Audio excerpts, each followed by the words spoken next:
inadequate. With this thinking, I started on the research. The author carried out doctrinal research as the legislations and case judgments can show efficacy of the laws in the country.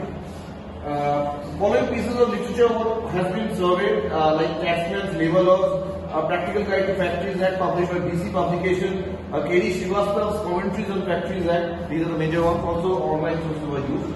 Cases and laws in India have similar trends with infringements of law in international jurisdictions.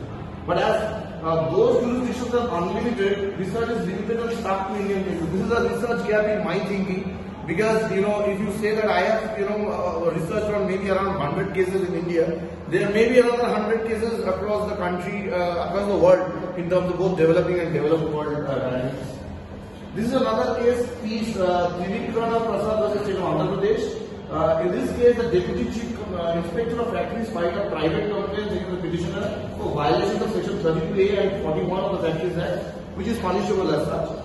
And here the facts were such that Hyderabad High Court held that occupier who neglects to provide the rings, ladders, helmets to the employees for their safety and fails to teach them during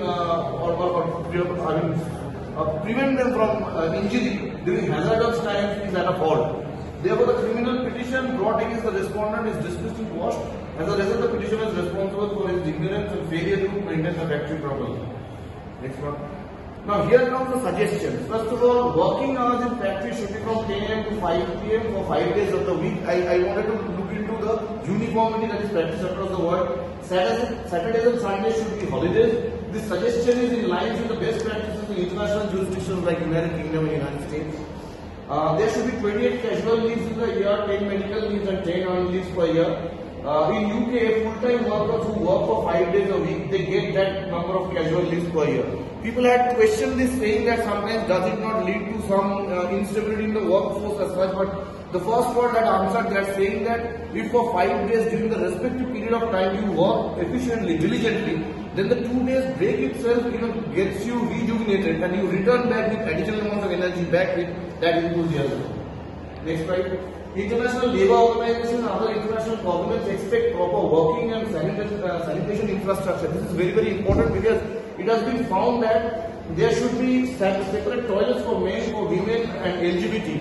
As far as these communities are concerned in India, for the information of everyone, LGBT rights had got recognition very late as such. Section 377 of the Indian Penal Code had been amended recently, and also the fact that they are also a part of the population. And when you think about sanitary dynamics in respective factories, their interests are also supposed to be taken. Proper health safety measures should be provided by employers in hazardous industries. Poor sanitation causes up to 432,000 diarrhea deaths annually and lead to transmission of other diseases like cholera, dysentery, typhoid, hepatitis A, polio. These are from World Health Organization their statistics. Sanitation workers are the people who work in jobs such as cleaning toilets, emptying pits, septic tanks, cleaning sewers and manholes. According to reports of WTO, they themselves are also supposed to be taken care of when the inter-factory disposition is taking place. The human right to sanitation was explicitly recognized as a distinct right by the United Nations General Assembly in 2015. Human rights to water and sanitation have been recognized in international law through human rights treaties, declarations and other standards. So in conclusion, it can be said that laws related to Factories Act in India is not adequate.